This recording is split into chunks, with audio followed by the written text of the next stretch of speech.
Setiap keputusan pasti ada konsekuensinya. Contohnya, kita molorin bangun 30 menit di pagi hari, bisa jadi molor jadi 2 jam akhirnya kita terlambat bangun ke sekolah.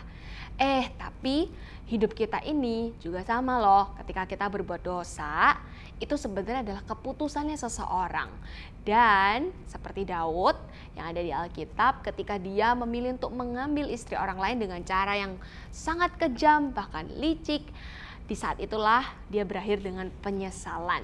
Di 2 Samuel 12 ayat 13 sampai 14, ini adalah kata-kata Daud setelah ditegur sama Nabi Nathan.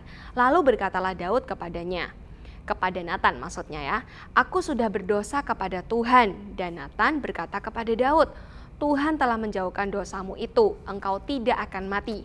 Walaupun demikian, karena engkau dengan perbuatan ini telah sangat menista Tuhan, pastilah anak yang lahir bagimu itu akan mati." Inilah konsekuensi pertama yang Daud terima. Dia mengalami perasaan bersalah atau guilty feeling. Perasaannya nggak enak ketika dia itu berbuat dosa. Sebenarnya perasaan ini muncul adalah baik. Pasti ini akan berujung dengan pertobatan kita kalau kita benar-benar meresponinya.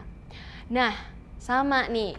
Kalau kita lihat hidup kita sama seperti tanah liat ini. Ketika dia jatuh, pasti ada kerusakannya.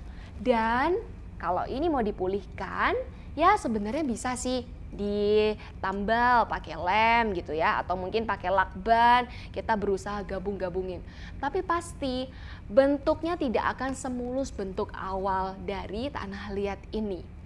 Begitu pula dengan hidup kita, kalau kita itu minta ampun sama Tuhan, pasti Tuhan akan ampuni 100%, nggak akan nanggung. Tapi ada konsekuensi dari dosa yang kita lakukan. Bukan karena diampuni, jadi akhirnya bisa enak-enak gitu ya. Ingat, ada konsekuensi dari dosa yang kita lakukan.